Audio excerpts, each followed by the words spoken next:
Did U.S. Education Secretary Betsy DeVos say that only 0.02% of kids are likely to die when they go back to school during the pandemic, and if that happened it would result in 14,740 dead students? No, that's not true. Lead stories could find no public interviews or appearances in which DeVos cited a 0.02% likelihood of students dying from COVID-19 if public schools were reopened. If that mortality rate proved accurate, the number of dead children would not total 14,740. Not only if the quote fake, but the math is bad. The claim appeared in memes, including in a post shared on Facebook under the title, "In case you missed it." The average school in the U.S. has 528 students. Going back is likely to kill at least a full 28 schools of our children. It opened, quote, the 10th of July 20. Today Education Secretary Betsy DeVos said only 0.02% of kids are likely to die when they go back to school during the pandemic. That's 14,740 children.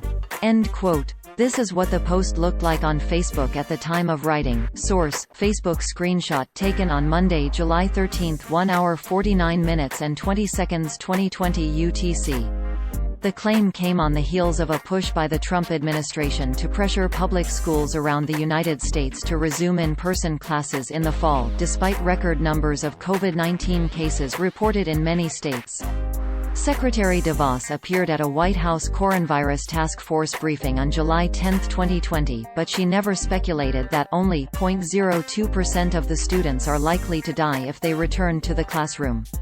She did downplay the health risks to students in several interviews, including on CNN's State of the Union on July 12, 2020, when she told host Dana Bash, quote, "There is nothing in the data that would suggest that kids being back in school is dangerous to them.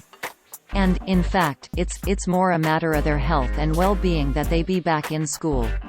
And we have seen this in other countries in Europe and elsewhere in the world, where students have gone back to school and have done so very successfully.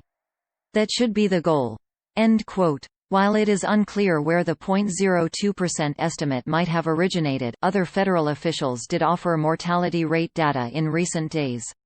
White House Coronavirus Response Coordinator Dr. Deborah Birx said at Thursday's briefing, quote, "We know the mortality rate in under 25 from the CDC data is less than 0.1%. And so that has been holding. But until we know how many have been infected, we have no evidence that there is significant mortality in children without coexisting diseases. And that's what we're looking for right now, is to really make sure we've overturned every rock and understand that in deep detail." End quote. Dr. Robert Redfield said at the same briefing, quote, "Clearly, the ability of this virus to cause significant illness in children is very, very, very limited. We know of the host immune inflammatory disease that you've heard about, but it's very rare. But in general, this virus does not cause significant illness in children." End quote. While the debate will continue over the risks going to school during the pandemic poses to a student, there is no evidence that DeVos put it at 0.02% as stated in the meme. Let's do some math to see if the other claim is true, that 14,740 students would likely did if all American students returned to the classroom. There were about 50,800,000 students attending U.S. public schools in 2019.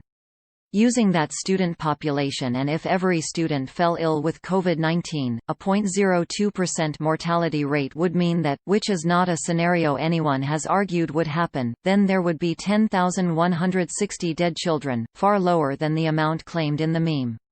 If the death rate of 0.01% currently expected by the CDC held, the number of dead children would be about 5,080. These death tolls are only if every student fell ill, which is not a scenario that has been suggested. The fact check is not an argument for or against reopening schools. It is simply a debunk of the false claim that Secretary DeVos said the mortality rate would be 0.02%, which she did not say, and of the exaggerated claim of how many student deaths that would bring.